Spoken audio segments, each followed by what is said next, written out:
Hey everyone, welcome back. We're diving into some pretty intense waters today. Yeah, it's been making headlines all over the place This whole US-Canada thing. with President-elect Trump. Yeah, exactly. It seems like every time I open a news app, there's something new about it. It's definitely been a whirlwind since he started making those statements about Canada, becoming part of the U.S., Becoming a state. to a 51st state. I mean, it's one thing to say it, but he even shared a map. Right. On Truth Social, with Canada just colored in as part of the U.S. Okay, so we're talking news articles, social media, even official statements from Canadian leaders. All trying to make sense of it all. So where do we even begin with this? Well, I think we got to start with Trump himself, right? His statements about making Canada the 51st state and what's behind all that. Yeah, like why now? What's he actually saying? He's been pretty consistent. He's complained about Canada's trade surplus with the U.S. Saying we subsidize them. through trade and defense spending. And I'm guessing that economic force comment didn't exactly go over well. It definitely made waves, especially with his history of threatening tariffs on Canadian imports. So what exactly is he suggesting this time? He's been pretty explicit, saying the U.S.-Canada border is artificially drawn Okay. and that a merger would benefit both countries, economically and in terms of national security. So he's laying out the supposed benefits. But what about this economic force? Does he mean specific policies, or is it more of a vague threat? It's hard to say for sure. He hasn't really given specifics, which is causing a lot of anxiety, not just in Canada, but internationally as well. Right, like what does that even mean? Some analysts think he might be talking about tariffs, targeting certain Canadian industries, like lumber or steel. So hitting them where it hurts. Others think he might revisit trade agreements or limit investment in Canada. So a lot of uncertainty about what he'll actually do. But what's clear is that he sees this merger as a win-win. Has he talked about any potential downsides at all? Or the fact that, Canadians might not be thrilled about becoming Americans? Interestingly, no. He's mostly focused on the supposed benefits. Eliminating trade barriers, lower taxes for Canadians, protection from Russia and China. He even called Trudeau a governor at one point. Oh, I bet that went over well.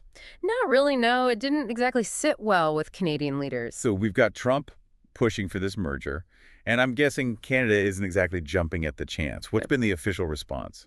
It's been a firm no, both from outgoing Prime Minister Trudeau Right. and the opposition leader Poilievre. Trudeau actually said there's not a snowball's chance in hell that Canada would join the U.S. Wow. All right, so pretty clear no from Trudeau. But beyond just rejecting the idea, what are Canadian leaders saying? Are they focusing on the negative impacts of a merger? Or are they taking a different approach? Trudeau's been emphasizing the existing partnership between the two countries.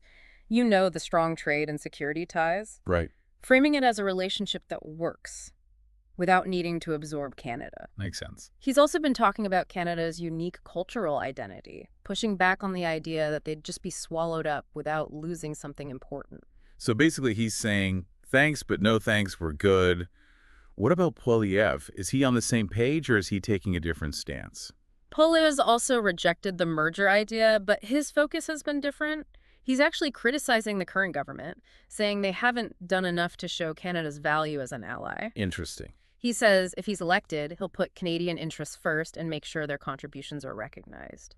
And maybe try to use Trump's own tactics to get a better deal for Canada. He's definitely hinted at that, drawing parallels between his own approach and Trump's negotiation style. So they're both against the merger, but their reasoning is different. Trudeau's emphasizing the strong relationship that's already there, while Poilievre's talking about taking a more assertive stance. Exactly. And that difference in approach could become even more important as the Canadian election gets closer.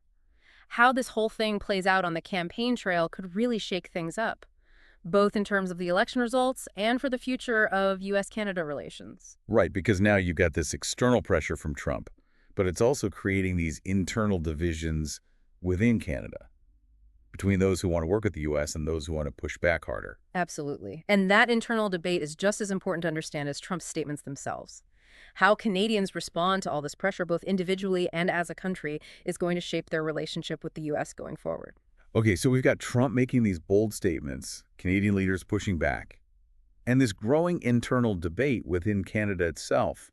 Sounds like things could get pretty messy. They definitely could, and we're really just scratching the surface here. In the next part of our deep dive, we'll get into some of the more specific consequences of this whole situation: the economic fallout, the security concerns, the impact on Canadian identity, even how all of this is playing out on the international stage. It's a lot to unpack, and I'm definitely ready to dig deeper. But for now, we'll leave our listeners with this. Trump's vision of a U.S.-Canada merger has thrown a major wrench into what was already a complicated relationship. How Canada handles this pressure both from within and from the U.S. is going to be a fascinating story to follow. Definitely. Stay tuned for part 2, where we'll explore those consequences in more detail and what it all means for the future of North America. So let's dig into some of those consequences, starting with the economic side of things. Right, because even if a merger is unlikely, just the tension from Trump's statements could have an impact on both economies. Absolutely. We talked about economic force and his history with tariffs, but what would that actually look like? What specific Canadian industries are vulnerable if Trump decides to go through with it? Yeah, like who would get hit hardest? The Canadian auto industry is probably the most vulnerable. Oh, yeah. Makes sense. It's so tied to the U.S. market. Right. And tariffs on Canadian-made cars and parts could really disrupt things. Higher prices for consumers, job losses, the whole 9 yards. Yeah, and it's not just Canada that would feel it. American consumers and businesses would be affected too. How so? Think about all the car parts that cross the border, back and forth, during manufacturing. Right. A tariff adds cost at every step, and ultimately that means a higher price tag for everyone. And it could hurt American car companies too, the ones that rely on those Canadian parts. Exactly. It's a ripple effect. Okay, so auto industry is one flashpoint. What other sectors could be impacted? Lumber is another one. It's been a source of trade disputes for years. Always back and forth with that one. Yeah, new tariffs on Canadian lumber would hurt their producers and drive up construction costs in the U.S. Which means more expensive housing. Yeah. Fun times. Right. So there's a lot of potential for economic pain on both sides if things escalate. But beyond the immediate stuff, what are the long-term consequences we might see? Yeah, like how could this play out down the road? Well, one big concern is investor confidence in Canada. If businesses start to worry about trade with the U.S., about whether it's stable or predictable, they might hesitate to invest. Which could hurt Canada's economic growth in the long run. Exactly. Less investment means slower growth, and that could put Canada in a weaker position when negotiating with the U.S. Kind of a vicious cycle. Right, and it goes beyond just the economic numbers. This could have social and political consequences, too, if Canadians feel like they're being pushed around by the U.S. Yeah, like resentment could build up. Absolutely. It could fuel anti-American sentiment, Oh, yeah. create deeper divisions between the two countries. So the damage wouldn't just be financial. It could really impact the relationship itself. Exactly. And that's why it's so important to find a way to de-escalate this whole thing and rebuild trust, because a healthy U.S.-Canada relationship is in everyone's best interest, both countries and the whole world. Okay, so we've talked about the economic fallout. What about security? Trump says a merger would actually make Canada safer, protecting them from threats like Russia and China. But is that the whole story? Could closer ties to the U.S. actually make Canada more vulnerable in some ways? It's complicated. There are arguments on both sides. On one hand, being closer to the U.S. military would give Canada access to better tech and resources. Right. And if adversaries see the U.S. as a major threat, they might think twice about targeting Canada if they're seen as part of the U.S. Exactly. But then there's the other side. Some experts say a merger could actually make Canada a bigger target, especially when it comes to things like cyber warfare and terrorism. How so? If Canada is seen as just an extension of the U.S., it could become a proxy battleground for those who want to hurt the U.S. but don't want to attack directly. So instead of being neutral on the world stage, Canada gets dragged into U.S. conflicts and rivalries, making them a more appealing target. Right. And that could mean more risk for Canadians, both at home and abroad. Imagine a terrorist group attacking Canadian infrastructure or citizens overseas just to strike back at the U.S. That's a scary thought. So the security question is a lot more nuanced than just assuming more U.S. military equals more safety. Definitely. It's a balancing act with potential risks and rewards. And it's something Canadians would have to think about very carefully if a merger was ever really on the table. But even without a full merger, this debate brings up important questions about how North America handles security and how Canada can protect its own interests in a world that seems to get more unstable every day. Absolutely. It's a crucial conversation to have, especially in the current climate. Okay, so we've covered the economic fallout and security concerns, but this situation could also have a deeper impact on Canadian identity. You're right. That's a key part of this whole debate. Canadian identity is closely tied to their relationship with the U.S. It's that push and pull, wanting to be part of North America, but also wanting to hold on to their own unique culture and independence. Exactly. And this situation with Trump and Canada's response is bringing those tensions to the surface. Making it a really hot topic. For sure. For some Canadians, the idea of merging with the U.S. is a real threat. Like they'd lose everything that makes them different. Yeah, they have their own political system, their own social programs, their own cultural things. Merging with the U.S. could feel like losing all that. Exactly. And it's not just an abstract fear, it's rooted in their history. Canada has always had to fight to maintain its own culture in the face of American influence. Through media, entertainment, just the fact that they're right next door. So how could this situation affect that struggle? Will it make Canadians more determined to hold on to their identity? Or will it lead to more of a give-up feeling?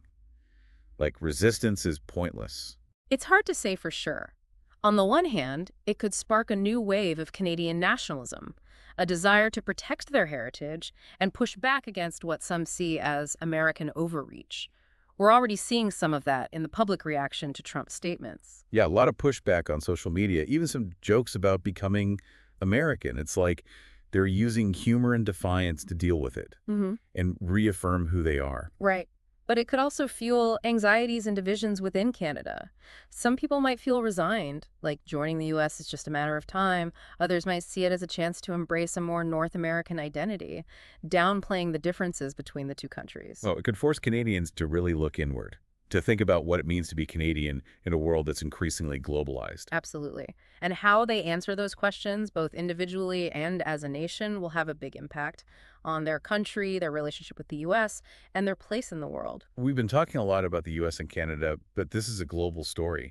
How are other countries looking at this potential shift in North America? It's definitely making waves, especially for countries that are close to the U.S. or Canada. Makes sense. They have to be thinking about what this means for them. It raises questions about North America's stability and its role in the world. So what are we hearing from other countries? Are they worried or just kind of watching to see what happens? It's a mixed bag. Some countries, especially in Europe, have voiced concerns. They're worried about instability in North America. If this thing escalates, they think a strained U.S.-Canada relationship could weaken those transatlantic alliances. Right. And maybe create openings for other global players. Exactly. So it's not just a North American issue. It could affect the whole balance of power globally. Right. A strong North America has always been seen as a stabilizing force. Any sign of weakness there? Well, countries like Russia or China might see that as an opportunity. To step in and exert more influence. Exactly. Makes sense. A divided North America leaves a power vacuum. Someone's going to try to fill it. What about Latin America? How are they reacting? They're watching closely but cautiously. They've always had a complicated relationship with both the U.S. and Canada. All right. A lot of history there. With the U.S. especially, not all of it good. Exactly.